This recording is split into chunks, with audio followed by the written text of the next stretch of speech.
वट सावित्री व्रत कथा। अखंड सौभाग्य का व्रत है वट सावित्री। हिंदी पंचांग के अनुसार वट सावित्री व्रत ज्येष्ठ मास की अमावस्या तिथि को किया जाता है। इस दिन विवाहित औरतें वट वृक्ष की पूजा करती हैं।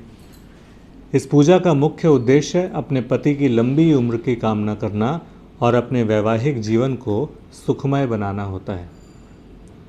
वट सावित्री व्रत सौभाग्य प्राप्ति के लिए एक बड़ा व्रत माना जाता है। इस साल वट सावित्री व्रत आज यानी 10 जून गुरुवार को पूरी विधि विधान से रखा जाएगा, किया जा रहा है, आप सामने देख सकते हैं। तो वट सावित्री व्रत की कथा, अब हम आपको वट सावित्री व्रत की कथा बताते हैं। प्रसिद्ध तत्वज्ञानी अश्वपति भद्र देश के राजा थे। उनको संतान सुख प्राप्त नहीं था। इसके लिए उन्होंने 18 वर्ष तक कठोर तपस्या की,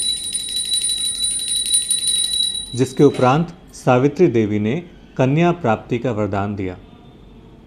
इस वजह से जन्म लेने के बाद कन्या का नाम सावित्री रखा गया। कन्या बड़ी होकर बहुत ही रूपवान हुई।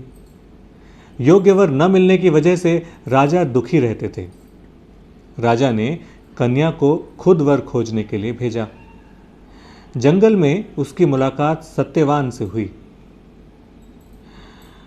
द्युम्नसेन के पुत्र सत्यवान को प्रतिरूप में स्वीकार कर लिया।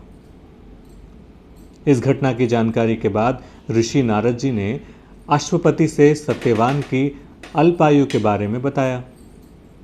माता पिता ने बहुत समझाया, परंतु सावित्री अपने धर्म से नहीं डिगी, जिनके जिद के आगे राजा को झुकना पड़ा। सावित्री और सत्यवान का विवाह हो गया। सत्यवान बड़े गुणवान, धर्मात्मा और बलवान थे। वे अपने माता पिता का पूरा ख्याल रखते थे। सावित्री राजमहल छोड़कर जंगल की कुटिया में आ गई थीं।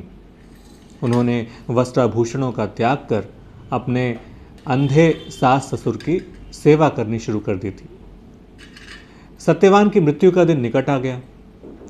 नारद ने सावित्री को पहले ही सत्यवान की मृत्यु के दिन के बारे में बता दिया था। समय नज़दीक आने से सावित्री अधीर होने लगी। उन्होंने 3 दिन पहले से ही उपवास शुरू कर दिया। नारद मुनि के कहने पर पितरों का पूजन किया। प्रत्येक दिन की तरह सत्यवान भोजन बनाने के लिए जंगल में लकड़ियां काटने जाने लगे तो सावित्री उनके साथ गईं। वह सत्यवान के महाप्रयाण का दिन था। सत्यवान लकड़ी काटने पेड़ पर चढ़े, लेकिन सिर चकराने की वजह से नीचे उतर आए। सावित्री पति का सिर अपनी गोद में रखकर उन्हें सहलाने लगी। तभी यमराज आते दिखे, जो सत्यवान के प्राण लेकर जाने लगे।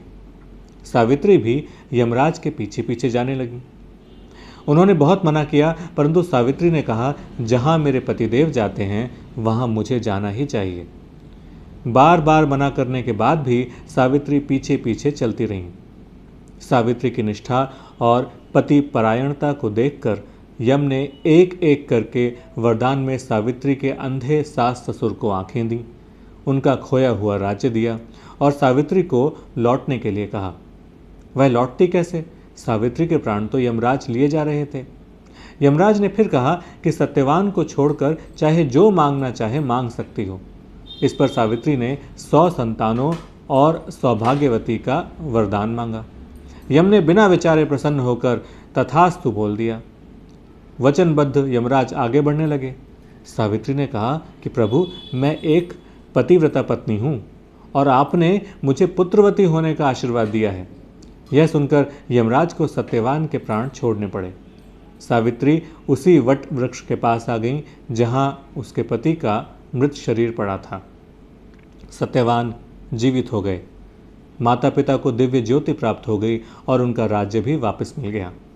इस प्रकार सावित्री सत्यवान चिरकाल तक राज्य सुख भोगते रहे।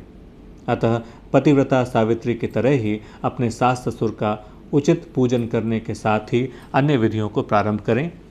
वट सावित्री व्रत करने और इस कथा को सुनने से व्रत रखने वाले के वैवाहिक जीवन के सभी संकट टल जाते हैं।